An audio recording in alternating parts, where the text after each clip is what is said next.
Magandang araw po muli mga kaibigan, at muli po dito tayo sa Huntahan ng Bayan TV.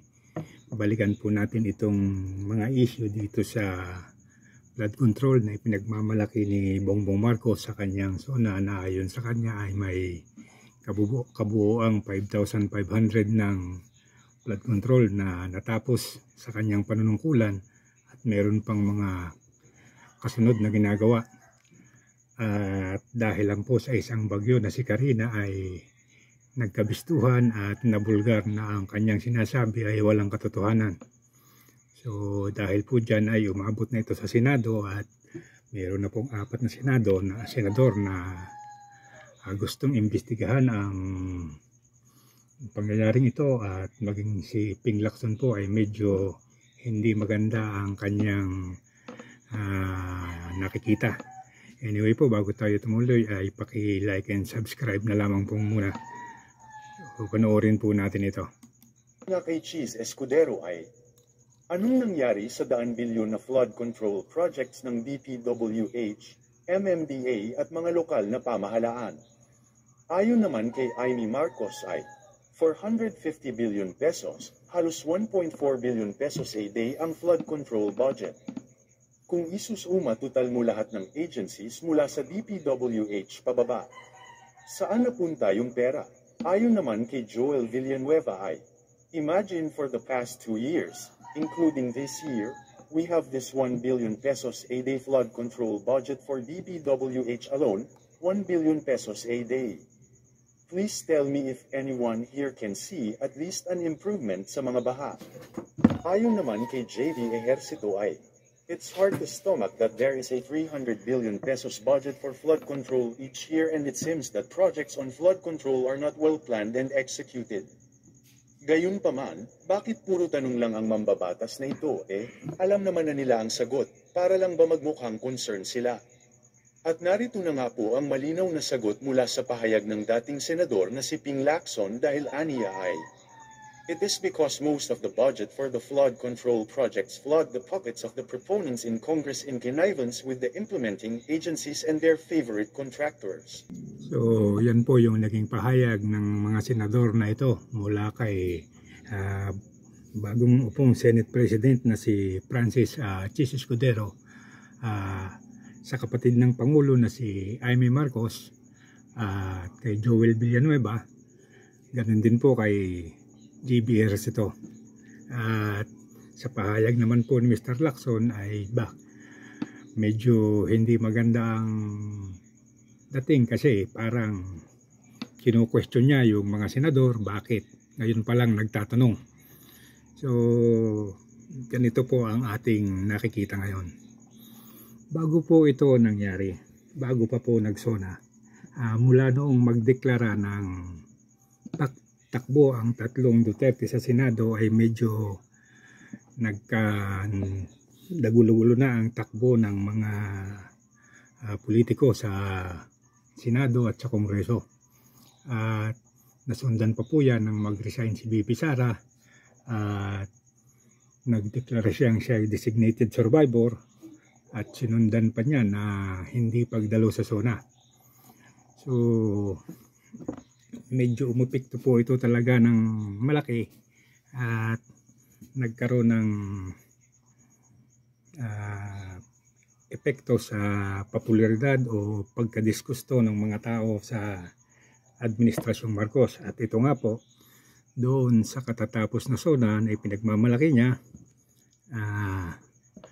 nabisto o nabulgar dahil sa sobra-sobrang baha na inabot ng buong Kamaynilaan at mga karatig lugar, na sa may mga pagkakataong siya'y tinatanong si Presidente,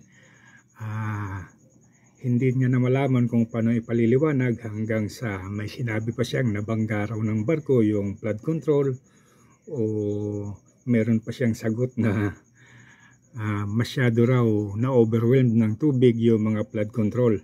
So ibig sabihin, dahil sa sobrang tubig kaya may baha. So yun po yung katwiran ng Pangulo, na kung tutusin parang sagot na hindi pinag-iisipan. Ngayon po ito ang isang masamang epekto nito, lalo po at ilang buwan na lang magpapail na ng kandidatura yung mga tatakbo ng midterm election ng mga senador.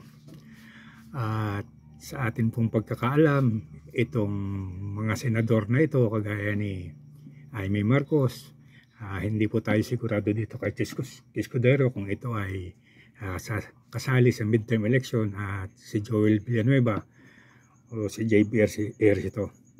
Pero ito pong mga senador na ito, kung ating mapapansin, ito po ay halos mga kaalyado ni Bongbong Marcos. Kung inyo pong babalikan yung araw ng SONA, kasama ang mga senador na ito sa pumapalakpak at parang pinagdiriwang pa yung pinagsasabi ni Bongbong Marcos. So sa madalit sabi po, magkakaroon ngayon ito ng malaking epekto. Unang-una, malamang sa maging totoo, hindi ko naman sinasabing totoo, yung lahat ng kandidato ngayon na tatakbo ng midterm election sa pagkasenador ay medyo malalagay sa alanganin kung ang mag-i-endorso sa kanila ay Administrasyong Marcos. Kasi po unang-una, itong issue na ito ng pagsisinungaling nila sa flood control, at yung isa pang issue ng magiging additional na budget na $500 million para ulitin lang itong mga proyekto na ito. So kapag ito po ay nangyari, malamang po halos baka hindi na sila pansinin ng mga tao, at baka magmukha lang silang mga kawawa o mapunta sila dun sa mga lugar na halos hindi na sila pinapansin ng tao. Unang-una po, sa dami ng issue ng Pangulo, sa dami ng kanyang mga pagsisinungaling na nabibisto ng tao, nag-umpisa yan doon sa hindi niya pakikialam sa confidential fund ni Sara, doon sa pagkaka-raid ng Pogo ni Mayor Alice Go, na ayon sa kanya ay hindi niya kilala, pero biglang lumabas yung mga larawan na sila pala ay magkapartido at magkasama pa sa isang kampanya. At nung kanyang inaugurasyon, nandoon pa sa Malacanang si Alice Go. Nasundan pa po yan noong issue na sinabi niya na walang nagawa yung mga Duterte at yung nagdaan pang administrasyon na sinundan ni Duterte doon sa Yolanda case na nangyari sa Tacloban, Leyte, na pinabulaan na naman po ng mga tao at mismong yung kanyang kapatid ang nagsasabi na ang lahat ay hindi totoo at ang lahat ay gawa-gawa lamang ni Mr. Marcos. So nasundan na naman ito nitong ang malaking issue dito sa flood control. So ang ibig ko pong sabihin, kung sino man yung kandidato ngayon sa pagkasenador na naka-line up na i-endorso ng Marcos,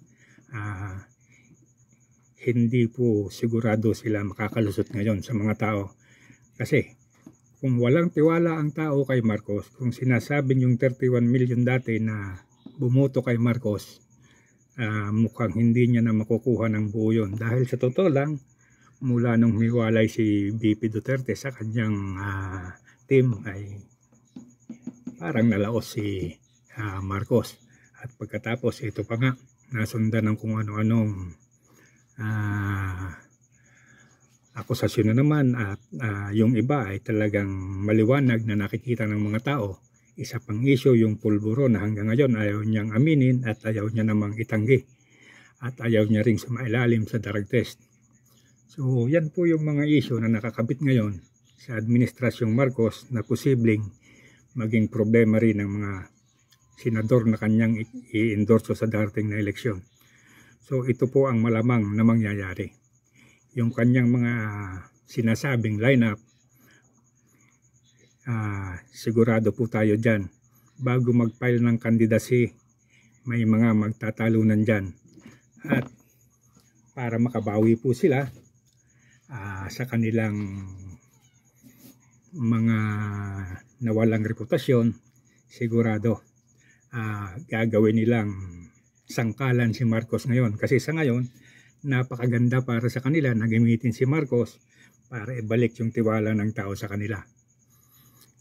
Tingin ko rito, lalo itong si Amy Marcos, itong si Joel Villanueva, itong si Escudero, ito po ay mga kaalyado ng Pangulo. Pero po, kung atin pong mapapansin sa ngayon, nag-uumpisa na silang maglinis ng kanilang pangalan. At nag-uumpisa na silang magtatanong kunwari, pero alam naman na po siguro natin kung saan ito pupunta. So, ang isa na lang po nitong magiging pangitain natin, ang isa na lang natin nakikita rito ngayon ay ito ay ginagawa na lang depensa para kahit papano mabalik nila yung respeto at tiwala sa kanila ng mga tao.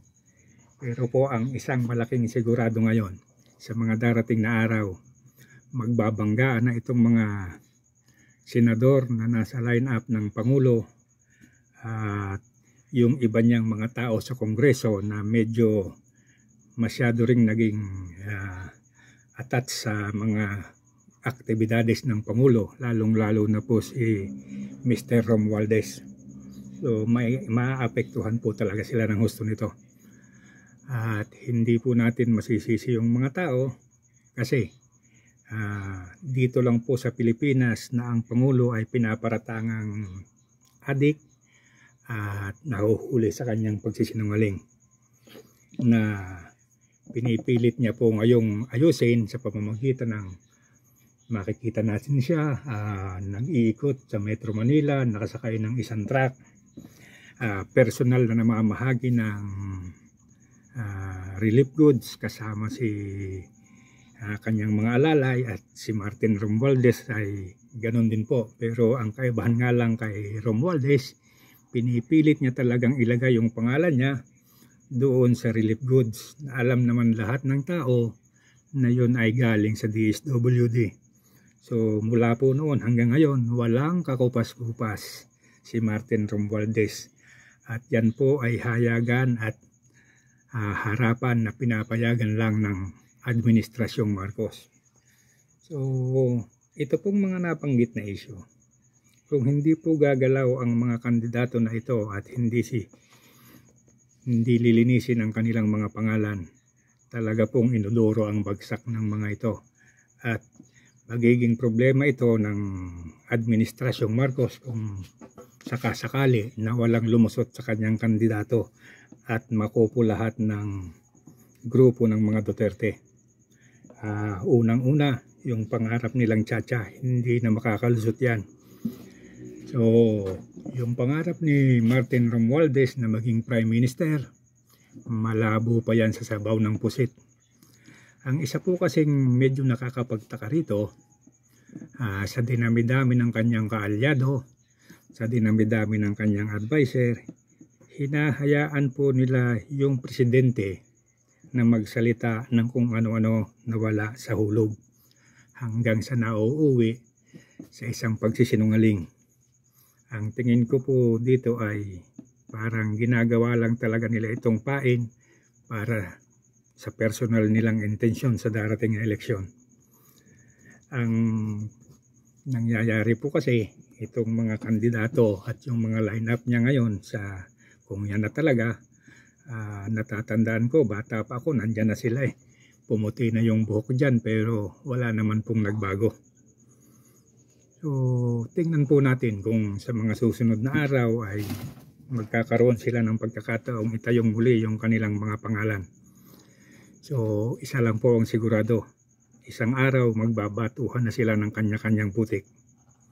So kayo po mga kababayan, bahala na po kayong magkomento at paalala po muli, paki-like and subscribe na lamang po. Maraming salamat.